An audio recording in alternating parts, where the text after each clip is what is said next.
Nagaan isiniif haa ta'u uummata Oromoo sadarkaa addunyaarra jirtan hundumaatiif amma anaaf jaalli koo obboleessi koo jaallataan kiiloomeetirii hedduu adeemnee magaalaa godina Horroo Guduruu Wallaggaa aanaa Amuruu magaalaa Amuruu irra jirra.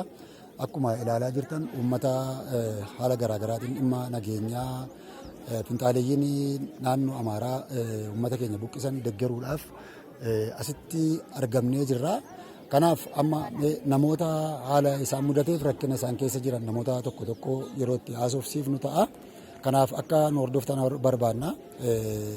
Egaa wanti isin ilaalaa jirtan kun hundisaayyuu uummati kun uummata iddoo garaagaraa irraa buqqa'ee naannoo kana buufatee jirudha. Akka nu ibsanitti aanaa kana jala ganda 25tu jira. Ganda 25 keessaayyuu namni hundumtuu ganda hundumaa ganda qotee bulaa hundumaa keessaa namni buqqa'eera.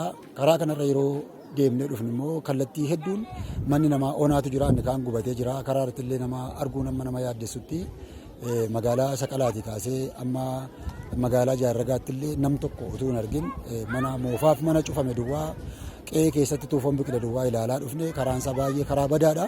Haa ta'u malee gargaaramne waaqayyo nu gargaaree dhufne as geenye amma uummata wajjin wal arginee gara gargaarsa hiruutti deemaa jirra akkuma ilaalaa jirtan. Reefa minaan dhufnee konkolaataa irraa harca'aa jira. Mee amma immoo itti fufeen namoota tokko tokko haasofsiisaa. Egaa gurra keessan nuuf ergiftanii namoota kana rakkina isaan keessa jiran akka caqastan barbaada. Ulfaadhaa fayyaa ta'a. Zaara Habiibee. Biyya kamii dhuftan? Harargee Bahaa. Harargee Bahaa. Harargee Bahaati maaf as dhuftan? Sababa gogaatii fi sababa lafa dhabnee rakkannee as dhufne. Asitti qubanne gaammaan tana mootummaa fi lammii gargaara garaatii hojii qubanne. Gamma gaammaas lafa tana horannee bakka godhannee qubanneen sababa finxaaleeyyiitiin saamamne reebamne ammas kaane aanaa miruun kan jiran duwwaa takka buqanne as jiraachuudhaaf lammiin garagaraa raashinaan nu gargaaraa jirti. Lafa madaantiitii fi kanaan egaa fageenya nutti ta'e akka isaan nu dhaqqabne rakkinni nurra mudatee qoonqoodhaa fi beelaan isaan obsannee jiraachuu jirra. Ammoo lammiin nu deeggaraa jirti. Mee ganda kamii buqqaatan? Ganda Gooyita Ebboo. Gooyita Ebboo. Warri argaa achi buqqaatan amma dhuftanii achirraa buqqaanee dhufne. Ijoolleen keessan akkam ta'an? Ijoolleen teenya gaammaal qoonqoo fi kanaanis rakkina jabaa maatiin teenya baay'een rakkattee baay'een dhumtee nama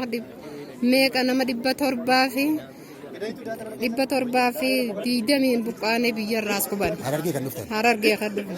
Amma asitti qubannee hogguu meeficha horannee xiqqoo keessaa baane yan sababa finxaaleeyyiitiin rakkinni meeqa nubbee nama 290 malee karatti danfa jedhamne. Amma qabeenyaan keessan guutuu? Qabeenya keenya kaan barbadaa'ee maatiin teenya taan dhumtee awwaalle achirraa baane.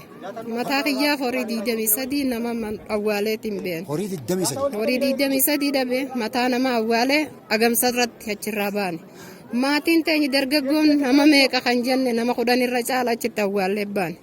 Rakkina saniif asiin daandii tanaan maal godinaa fi Oromiyaa dhaqqabuu danne asitti waraddaa duwwaa takkaa keessa qubanne sammuu hin laammu jala baanee achirraa buqqaanee as dhufne rakkina jabaaf as keessa qubanne. Amma ijoolleen keessa mana barumsaa barataa jirti? Barachaa jirti. Nama 4 barachaa jira.